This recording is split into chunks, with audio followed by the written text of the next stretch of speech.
AP ration cards. ఏపీలో కొత్త ration card కోసం దరఖాస్తు చేస్తున్నారా? కీలక అప్డేట్.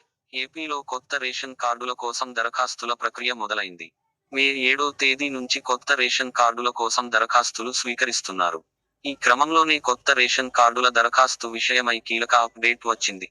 వైసీపీ ప్రభుత్వం హయాంలో రేషన్ కార్డుల కోసం దరఖాస్తు చేసుకున్న వారు మళ్లీ అప్లై చేసుకోవాల్సిన అవసరం లేదని ప్రభుత్వ వర్గాలు చెప్తున్నాయి. వైసీపీ హయాంలో వచ్చిన 3.36 లక్షల దరఖాస్తులు పెండింగ్లో ఉన్నాయని, అవి ప్రస్తుతం పరిశీలనలో ఉన్నట్లు ప్రభుత్వ అధికారులు చెప్తున్నారు. ఆంధ్రప్రదేశ్ ప్రభుత్వం కొత్త రేషన్ కార్డుల జారీ ప్రక్రియ చేపట్టిన సంగతి తెలిసిందే. మే 7వ తేదీ నుంచి కొత్త రేషన్ కార్డుల కోసం దరఖాస్తులు స్వీకరిస్తున్నారు. దరఖాస్తుదారులలో అర్హులైన వారిని గుర్తించి వారికి కొత్త బియ్యం కార్డులు జారీ చేస్తారు. ఇక ఇప్పటికే రేషన్ కార్డులు ఉన్నవారికి కూడా స్మార్ట్ రేషన్ కార్డులు జారీ చేయనున్నారు. జూన్లో వీరందరికీ క్యూఆర్ కోడ్తో కూడిన డిజిటల్ రేషన్ కార్డులు జారీ చేయనున్నారు. కొత్త రేషన్ కార్డుల కోసం గ్రామ, వార్డు సచివాలయాలలో దరఖాస్తు చేసుకోవచ్చు. అలాగే వాట్సాప్ గవర్నెన్స్ మన మిత్ర ద్వారా కొత్త రేషన్ కార్డులకు దరఖాస్తు చేసుకునే అవకాశం కల్పించనున్నారు. మే 10. మరోవైపు వైసీపీ ప్రభుత్వ హయాంలో కొత్త రేషన్ కార్డుల కోసం చాలా మంది దరఖాస్తు చేసుకున్నారు. సుమారు 3.5 లక్షల మంది కొత్త రేషన్ కార్డుల కోసం గత ప్రభుత్వంలో దరఖాస్తు చేసుకున్నారు. అయితే వారందరూ ఇప్పుడు మరోసారి దరఖాస్తు చేయాల్సిన పనిలేదని ప్రభుత్వ వర్గాలు చెప్తున్నాయి.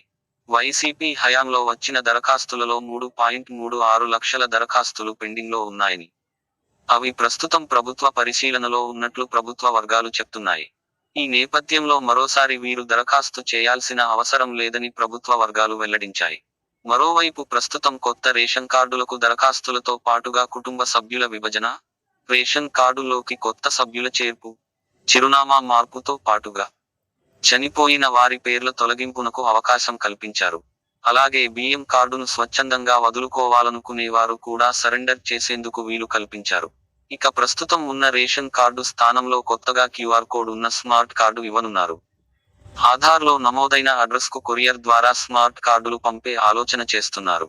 స్మార్ట్ రేషన్ కార్డు ముందు భాగంలో కార్డు నంబరు, కుటుంబ యజమాని పేరు, ఫోటోతో పాటుగా కుటుంబ సభ్యుల సంఖ్య, దుకాణం ఐడి, అడ్రస్, క్యూఆర్ కోడ్ ఉంటాయి.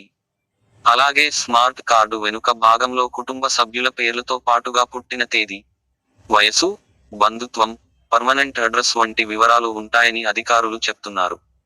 మరోవైపు ఒంటరి మహిళలు, ఆశ్రమాల్లో ఉండేవారికి కూడా కొత్త రేషన్ కార్డులను ఏపీ ప్రభుత్వం జారీ చేయనుంది. ఏపీ పౌర సరఫరాల శాఖ మంత్రి నాదెండ్ల మనోహర్ ఈ విషయాన్ని వెల్లడించారు. అవుట్ సోర్సింగ్ ఉద్యోగులకు కూడా రేషన్ కార్డులు ఇచ్చే ఆలోచన చేస్తున్నట్లు చెప్పారు. అలాగే వాట్సాప్ గవర్నెన్స్ మన మిత్ర ద్వారా కొత్త రేషన్ కార్డులకు దరఖాస్తు చేసుకునే అవకాశం కల్పించనున్నారు. మే 15 నుంచి వాట్సాప్ ద్వారా కొత్త రేషన్ కార్డుల కోసం దరఖాస్తు చేసుకోవచ్చు.